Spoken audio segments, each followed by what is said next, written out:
Hello everyone, this is Dan President for last year of Marine Daniel 6 from the year's original Sun Heavy Vision.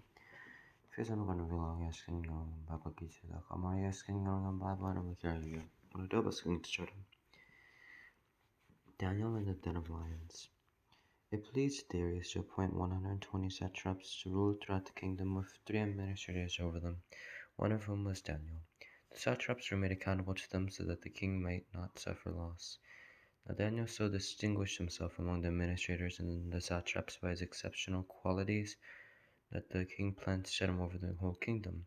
At this, the administrators and the satraps tried to find grounds for charges against Daniel in his conduct of government affairs, but they were unable to do so. They could find no corruption in him, because he was trustworthy and neither corrupt nor negligent. Finally, these men said, "We will never find any basis for charges against a man, Daniel, unless it has something to do with the law of his God." So these administrators and satraps went as a group to the king and said, "May King Darius live forever."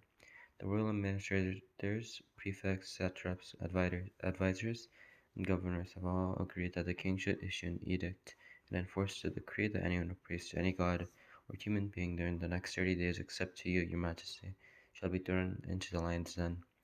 Now, your majesty, issue the decree and put it in writing so that it cannot be altered, in accordance with the law of the Medes and Persians, which cannot be repealed.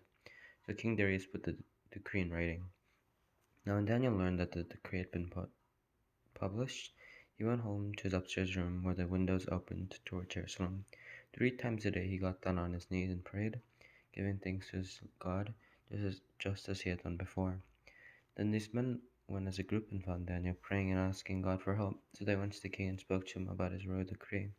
"Did you not publish a decree that during the next 30 days anyone who prays to any god or human being except to you, your majesty, will be thrown into the lion's den?"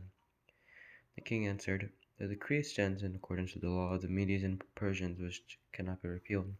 Then they said to the king, "Daniel, who is one of the exiles from Judah, pays no attention to your majesty or to the decree you put in writing. He still prays 3 times a day." When the king heard this, he was greatly distressed. He was determined to rescue Daniel and made every effort until sundown to save him. Then the men went as a group to King Darius and said to him, "Remember, your majesty, that according to the law of the Medes and Persians, no decree or edict that the king issues can be changed." So the king gave the order, and they brought Daniel and threw him into the lion's den. The king said to Daniel, "May your God, whom you serve, continually rescue you." A stone was brought and placed over the mouth of the den, and the king sealed it with his own signet ring and with the rings of his nobles, so that Daniel's situation might not be changed.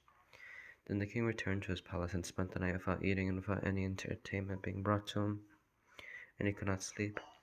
At the first light of dawn, the king got up and hurried to the lion's den. When he came near the den, he called to Daniel in an anguished voice, "Daniel, servant of the living God, has your God, whom you serve continually, been able to rescue you from the lions?" Daniel answered, "May the king live forever. My God sent his angel, and he shut the mouths of the lions. They have not hurt me, because I was found innocent in his sight, nor have I ever done any wrong before you, your majesty." The king was overjoyed and gave orders to lift Daniel out of the den, and when Daniel was lifted from the den, no wound was found on him, because he had trusted in his God.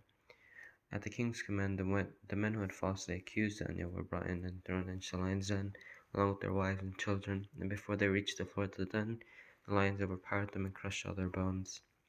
Then King Darius wrote to all the nations and peoples of every language in all the earth, "May you prosper greatly.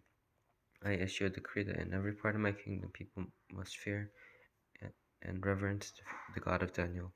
For he is the living God, and he endures forever. His kingdom will not be destroyed. His dominion will never end. He rescues and he saves. He performs signs and wonders in the heavens and on the earth. He has rescued Daniel from the power of the lions." So Daniel prospered during the reign of Darius and the reign of Cyrus the Persian. Okay guys, we'll enjoy. I will see you next time. Bye.